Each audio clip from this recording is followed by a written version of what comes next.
চাওক যেটো ওয়াকাফ আইন আনিছে চৰকাৰে এই আইনৰ বিৰোধিতা ভাৰতবৰ্ষৰ প্ৰতিজন মুছলমানে কৰিছে আৰু তাৰ কাৰণ এটাই যে যি সম্পত্তি ওয়াকাফৰ সম্পত্তি এই সম্পত্তিসমূহ হৈছে মুছলমানৰ পূৰ্বপুৰুষে দান দিয়া সম্পত্তি গতিকে এইখিনি মুছলমানৰ সম্পত্তি চৰকাৰে যেহেতু মুছলমানৰ স্বাৰ্থত এই আইনখন আনা বুলি কৈছে যদি মুছলমানৰ স্বাৰ্থত এই আইনখন আনিলে হয় তেতিয়াহ'লে আজি মুছলমানে ৰাজপথত আন্দোলন নকৰিলে হয় এতিয়ালৈকে মহামান্য উচ্চতম ন্যায়ালয়ত আজিলৈকে ৭৫টা গোচৰ আজি শুনানি আছে ৰায়দান আছে আৰু হয়তো হাজাৰ হাজাৰ গোচৰ উচ্চতম ন্যায়ালয়ত যাব আমিও যাম গতিকে এই আইনখন আমি মুছলমান বিৰোধী বুলি বিবেচনা কৰিছো আৰু চৰকাৰক আমি নিবেদন কৰিছো আৰু মহামান্য ৰাষ্ট্ৰপতিক আমি অনুৰোধ জনাইছো আমি কাইলৈৰ পৰা ভাৰতবৰ্ষৰ মুছলমানৰ লগতে আমাৰ অসমৰ প্ৰতিটো দল সংগঠন মছজিদ মাদ্ৰাছা কমিটি কবৰস্থান কমিটিক আমি অনুৰোধ জনাম যে সকলোৱে মহামান্য ৰাষ্ট্ৰপতি আৰু দেশৰ প্ৰধানমন্ত্ৰীলৈ স্মাৰকপত্ৰ প্ৰেৰণ কৰিব লাগে যে এই আইনটো আমাৰ বিৰোধী আইন মুছলমান বিৰোধী আইন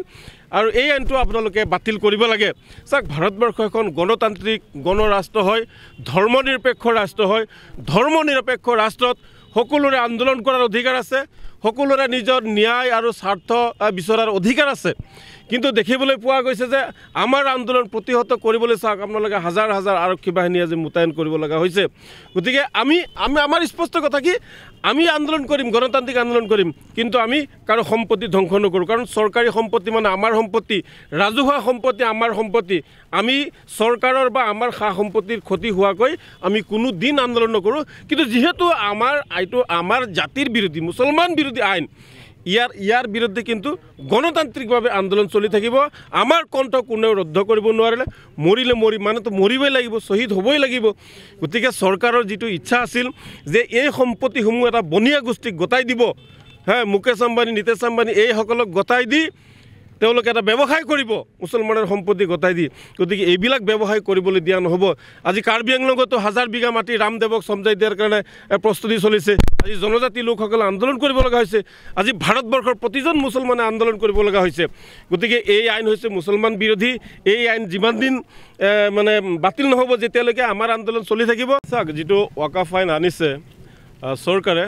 এই আইনৰ বিৰোধিতা ভাৰতবৰ্ষৰ প্ৰতিজন মুছলমানে কৰিছে আৰু তাৰ কাৰণ এটাই যে যি সম্পত্তি ওয়াকাফৰ সম্পত্তি এই সম্পত্তিসমূহ হৈছে মুছলমানৰ পূৰ্বপুৰুষে দান দিয়া সম্পত্তি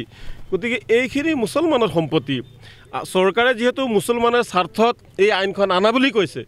যদি মুছলমানৰ স্বাৰ্থত এই আইনখন আনিলে হয় তেতিয়াহ'লে আজি মুছলমানে ৰাজপথত আন্দোলন নকৰিলে হয় এতিয়ালৈকে মহামান্য উচ্চতম ন্যায়ালয়ত আজিলৈকে ৭৫টা গোচৰ আজি শুনানি আছে ৰায়দান আছে আৰু হয়তো হাজাৰ হাজাৰ গোচৰ উচ্চতম ন্যায়ালয়ত যাব আমিও যাম গতিকে এই আইনখন আমি মুছলমান বিৰোধী বুলি বিবেচনা কৰিছো আৰু চৰকাৰক আমি নিবেদন কৰিছো আৰু মহামান্য ৰাষ্ট্ৰপতিক আমি অনুৰোধ জনাইছো আমি কাইলৈৰ পৰা ভাৰতবৰ্ষৰ মুছলমানৰ লগতে আমাৰ অসমৰ প্ৰতিটো দল সংগঠন মছজিদ মাদ্ৰাছা কমিটি কবৰস্থান কমিটিক আমি অনুৰোধ জনাম যে সকলোৱে মহামান্য ৰাষ্ট্ৰপতি আৰু দেশৰ প্ৰধানমন্ত্ৰীলৈ স্মাৰকপত্ৰ প্ৰেৰণ কৰিব লাগে যিকোনো খবৰৰ বাবে যোগাযোগ কৰক 7099017330 লগতে 7099017110 নম্বৰত